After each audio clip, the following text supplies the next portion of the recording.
Waalaikumsalam warahmatullahi wabarakatuh. Ya teman-teman, kita mulai lagi sedikit aja ya, karena waktu juga nanti bentar lagi mau maghrib ya. Mungkin ada yang puasa, puasa ada nggak? Yang puasa nggak hari Rabu nih? Ada aja yang mau persiapan membuka puasa gitu. Ya, saya lanjutkan ya. Ya tadi ya, kisahnya itu Umar bin Khattab radhiyallahu anhu itu mungkin punya pencatatan akuntansi ya.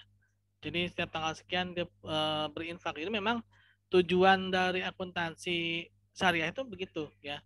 Jadi bukan cuma pengen tahu uangnya berapa terus saldonya berapa atau mungkin keuntungannya berapa, tapi juga ingin tahu berapa sih yang bisa saya infakkan gitu kan. Berapa sih yang bisa saya zakat gitu kan. Jadi bukan hanya serta merta materi ya, tapi ada sesuatu yang imateri yang harus ditunaikan ya, ditunaikan. Nah, itulah ya yang menjadi landasan akuntansi syariah ya. Dari berlandaskan niat itu sehingga terwujudlah beberapa akad-akad ya yang memang dia harus syariah ya, harus sesuai dengan syariat. Dia tidak boleh mencatat transaksi-transaksi yang haram ya, tidak boleh mencatat transaksi-transaksi yang dilarang seperti riba ya, transaksi riba atau bunga ya. Riba atau riba teman-teman. Riba itu kalau kata Ustadz saya itu rayuan iblis berujung azab ya. Bunga ya, bertambahnya uang neraka ganjaran Anda ya. Nah itu silahkan cari ya singkatan-singkatannya ya. Catat tuh ntar UTS keluar. Enggak ya. Oke, jadi ketika kita melakukan pencatatan transaksi keuangan akuntansi syariah ini, pertama yang harus kita perhatikan itu ya, jadi bukan hanya terjebak pada pencatatan yang rumit ya, melainkan juga harus ada nilai-nilai yang ada pada pencatatan itu ya. Teman-teman jangan kalau dibilang tuh jangan terlalu pusing duluan ya dengan sistematika alur akuntansi syariah nantinya, tapi yang harus ditanamkan itu pertama kali adalah ya tadi itu niatnya ya. Dari niat itu sehingga muncullah akad-akad yang memang sesuai dengan syariah ya, akad-akad yang memang sesuai dengan syariah dan bagaimana pengaplikasiannya pada sekarang ini ya. Sehingga pada akuntansi syariah itu sendiri akhirnya menjadi lebih kompleks ya, lebih kompleks dan lebih banyak ya, karena akad-akadnya juga banyak, beda dengan akuntansi pada umumnya ya. Bahkan akuntansi syariah itu dia bisa mencakup akuntansi perusahaan jasa, perusahaan dagang, dan bahkan akuntansi biaya sekaligus ya. Masing-masing itu ada di akad-akadnya ya. Tapi dalam perspektif syariah semuanya ya. Dalam perspektif syariah. Nah, itulah keunggulan akuntansi syariah ya. Syariah. Dan laporan keuangannya pun juga dia lebih banyak. Kalau tadi kan dia ada 5 ya. Laporan keuangan secara umumnya itu ada 5, yaitu ada laporan arus kas ya, laporan perubahan modal, laporan laba rugi, neraca, dan catatan atas laporan keuangan. Tapi kalau secara syariah itu ada 8 ya. Yang keenamnya itu adalah laporan dana kebajikan ya. Nah, yaitu laporan yang disajikan itu untuk dana kebajikan untuk disosialkan kembali ya. Tapi dia berasal dari dana-dana non zakat ya. Dana non zakat itu bisa infak, bisa sedekah ya. Dan juga mungkin dana yang berasal yang tidak jelas ya. Asal usul dana itu misalkan nggak jelas dan itu tidak bisa dikembalikan atau mungkin itu tidak bisa diketahui siapa pemiliknya ya. Nah, itu masuk dalam dana kebajikan ya. Lalu yang ketujuh adalah laporan zakat.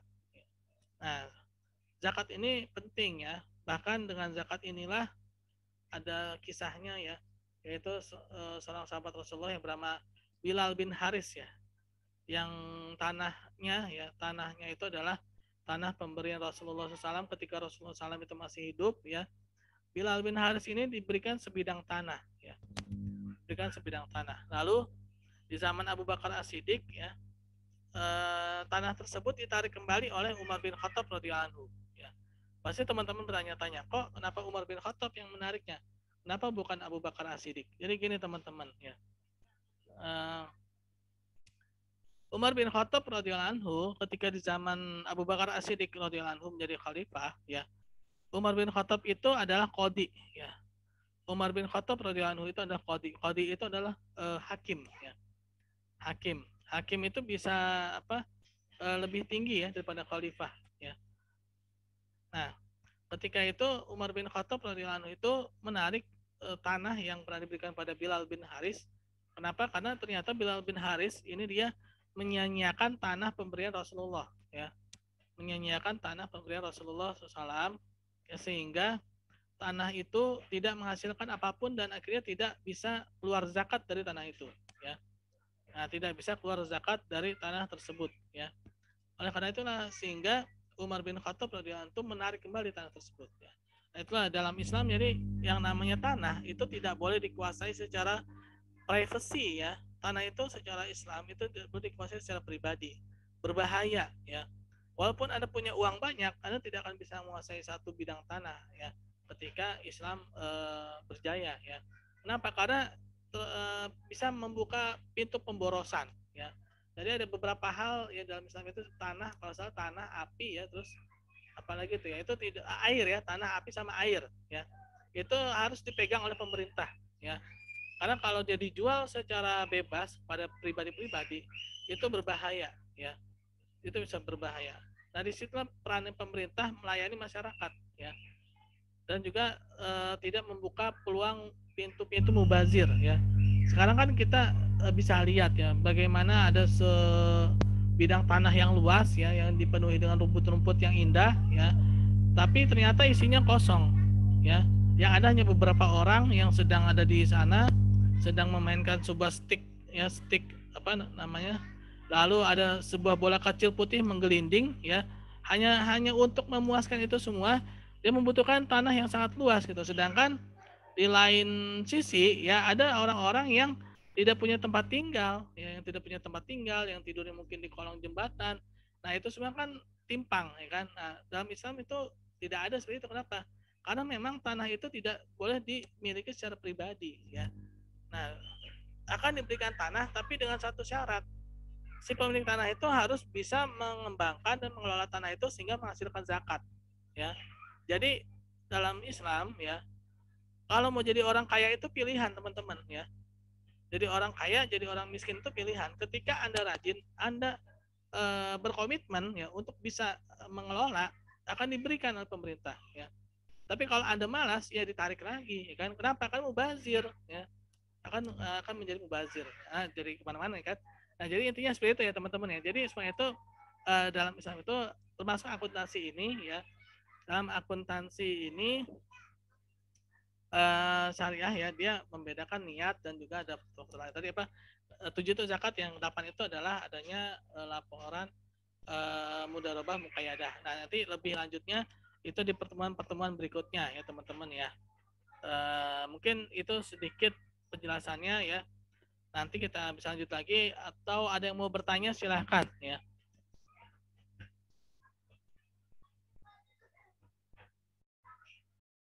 Ada yang mau bertanya? Nggak usah rebutan. Atau pada tidur ini, ya, pada off cam semua nih. Ayo on cam, on cam.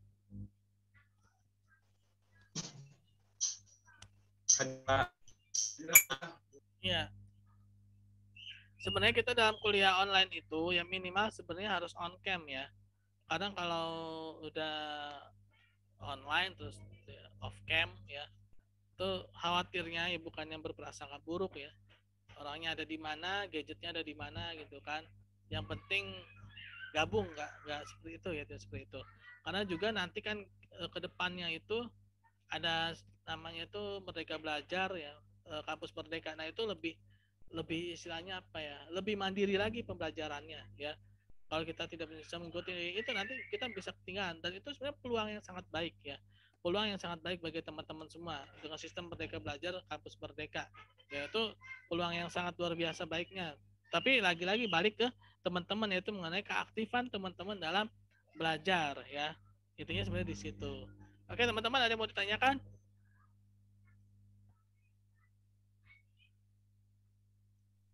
Mau bertanya, Pak. Boleh, silakan. Kan tadi Bapak jelaskan ya kalau dalam Islam itu eh, tidak boleh menguasai seperti tanah, air kayak gitu ya. Iya. Terus kalau misalkan kayak perusahaan air gitu Pak, itu kan menguasai kan? Nah, Gimana Pak? itu ya, itu dilarang. Sebenarnya nggak boleh ya. Karena sejarahnya juga ya, ketika dulu di zamannya Rasulullah ya, ketika di Madinah itu ada seorang Yahudi yang menguasai air ya, namanya nama nama nama airnya itu sumur rumah ya, subah sumur ya. Memang dari dahulu ternyata kerjaan Yahudi itu suka jual-jual kepentingan publik ya, dimiliki pribadi dan dijual dengan harga mahal. Itulah yang kelakuan Yahudi dari dulu seperti itu ya. Nah, jadi kisahnya itu ketika seperti itu ya. Jadi si Yahudi ini dia menjual airnya itu, memang air sumur rumah itu dia bagus kualitasnya, dan bahkan ada yang mengatakan kualitasnya sama dengan Zam-Zam, tapi yang pasti Zam-Zam hasil lebih bagus ya. Nah, intinya gini, si Yahudi itu dia menjual dengan harga air, dengan harga yang mahal ya, dengan harga yang mahal. Nah, eh, akhirnya umat Islam mengeluh kan, karena harus membeli air dengan harga yang mahal. Rasulullah pun mengetahui hal tersebut dan akhirnya melelang ya, melelang sebuah amal ya, melelang sebuah amal. Kalau bahasa kita mungkin gini kali, ayo siapa nih yang mau apa namanya, yang mau surga gitu ya, yang mau menebus surga dengan dunia gitu kan. Nah, di sana itu ada seorang Yahudi yang memiliki sumur yang airnya kualitasnya bagus. Adakah yang mau membelinya dan diwakafkan untuk umat Islam kan? Nah, akhirnya Utsman bin Affan radhiyallahu anhu pun bersedia ya, bersedia. Yang pastinya juga tidak mudah untuk membeli sumur tersebut gitu kan, karena sumur tersebut itu benar-benar sebagai mata pencarian utama dari si orang Yahudi itu kan. Akhirnya Utsman bin Affan pun mendatangi si Yahudi itu ya, dan bernegosiasi ya. Terjadilah negosiasi, yaitu Utsman bin Affan radhiyallahu anhu dia istilahnya membeli separuh dari sumur tersebut. Separuh dengan cara apa? Bukan berarti sumurnya dibagi dua, bukan ya. Separuh itu dengan cara selang-seling kepemilikannya ya. Selang-seling itu jadi misalkan hari ini milik Utsman, besok milik Yahudi, besok milik Utsman, besok lagi milik Yahudi. Jadi seperti itu ya. Nah, si Yahudi itu pun menyetujui ya. Nah, kenapa si Yahudi itu menyetujui? Karena si Yahudi ini dia berpikiran ya, berpikiran bahwa Utsman bin Affan itu pikirannya sama dengan dia, yaitu komersil ya. Ternyata ya, Utsman bin Affan radhiyallahu anhu itu pikirannya bukan seperti orang Yahudi ya, yaitu sebagai seorang muslim sejati ya. Benar-benar sebagai seorang muslim ya kan, tidak mengkomersilkan air ya, tidak mengkomersilkan air. Artinya apa? Setelah dimiliki oleh Utsman bin Affan radhiyallahu anhu, air itu digratiskan, sehingga ketika di hari milik orang Yahudi sepi ya, karena tidak ada orang yang datang ya, tidak ada orang yang datang. Orang di masa air di hari ketika milik Utsman itu gratis ya kan, apa yang juga datang ya kan, dengan besoknya aja datang ketika dimiliki oleh Utsman gratis. Nah, akhirnya ya udah, akhirnya di ini kan apa namanya, diserahkan seluruhnya ke Utsman bin Affan, dijual seluruhnya. Kalau nggak salah awalnya itu dibeli dengan 1.000 dirham ya oleh Utsman bin Affan ya, ketika diserahkan seluruhnya menjadi 2.000 dirham ya, dibayar lagi separuhnya oleh Utsman bin Affan, dan itu benar-benar digratiskan ya. Dan itulah Islam ya, dan itulah Islam ya. Ketika Islam berkuasa ya, berjaya, yang namanya air itu gratis, tidak ada yang bayar ya kan, tidak ada yang diperjualbelikan. Memang halal, jual beli air itu halal, tapi itu tidak ada sejarahnya ya. Umat Islam ketika berjaya itu nggak ada sejarah jualan air ya, itu tidak ada dalam sejarah Islam. Halal halal ya, tapi tidak ada sejarahnya. Jadi seperti itu ya.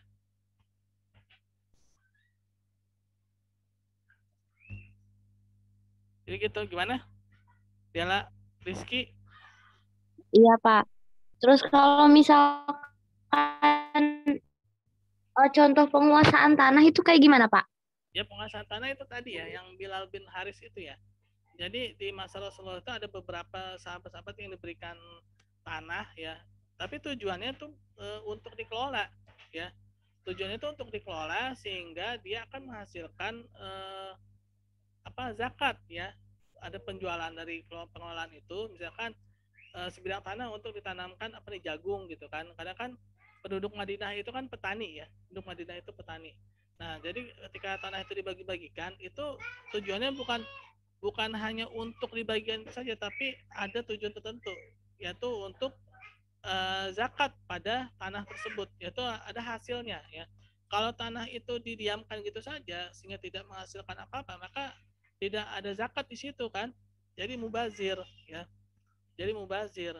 Nah, oleh karena itulah dibutuhkan adanya pengelolaan ketika sudah dibagi-bagikan ya. Nah, ketika tidak apa namanya tidak dikelola, maka ya wajib untuk ditarik lagi ya. Wajib untuk ditarik kembali ya tanah itu oleh pemerintah. Kalau dalam Islam seperti itu. Kalau si pemilik tanah itu dia menyia-nyiakan pemberian dari pemerintah, ya dia tidak mengelolanya, maka akan ditarik lagi, ya. Nah, sehingga tidak ada mubazir, ya. Kan kalau sekarang kan tanah dibeli secara privacy, kan secara pribadi, ya. Luas. Oke lah, uangnya mungkin dia banyak, uangnya mungkin dia halal, ya kan. Tapi kita bisa lihat bagaimana tanah yang sedemikian luasnya yang tidak menghasilkan apa-apa, ya, hanya untuk dipergunakan untuk bersenang-senang, sedangkan ada orang lain yang tidak punya tempat tinggal. Nah, ini kan suatu ketimpangan, ya kan? Jadi seperti itu ya. Ya Pak, terima kasih. Ya, sama-sama. Oke, yang lainnya ada yang mau bertanya?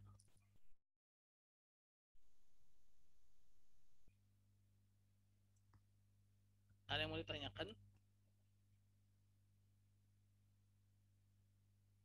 Adakah yang mau ditanyakan? Pak, saya Pak mau nanya Pak. Boleh silakan siapa nih? Oh, Muflih ya. Mohon maaf Pak.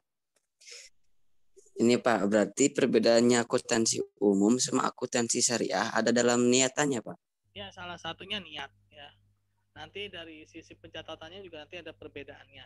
Tapi yang faktor yang paling penting itu adalah memang niat. Gitu. Jadi dari niat itulah akan menjadi suatu pengaplikasian yang berbeda ya, pengaplikasian yang berbeda.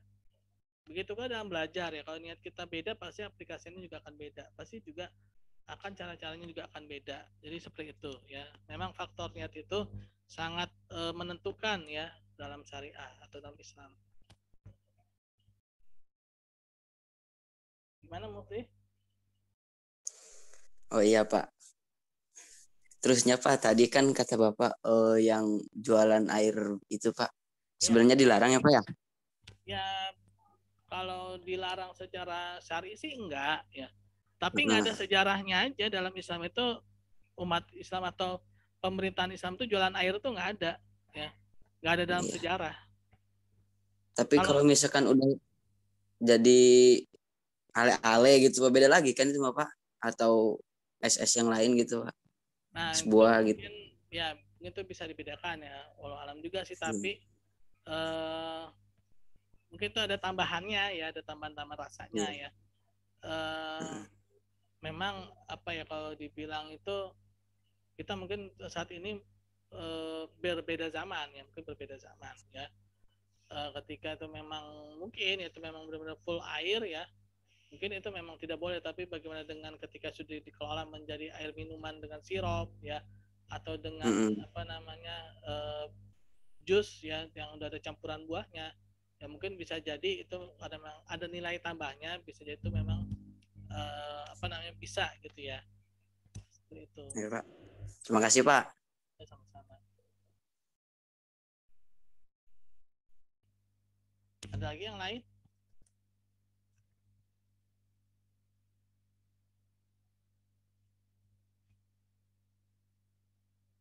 Oke. Ada yang mau tanyakan lagi?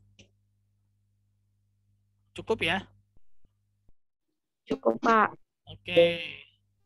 Ya, terima kasih teman-teman ya atas partisipasinya. Kita tutup dengan baca hamdalah. Alhamdulillahirabbil alamin dan doa subhanakallahumma bihamdi. Subhanakallahumma bihamdika asyhadu an la ilaha illa anta astaghfiruka wa atubu ilaik. Assalamualaikum warahmatullahi wabarakatuh.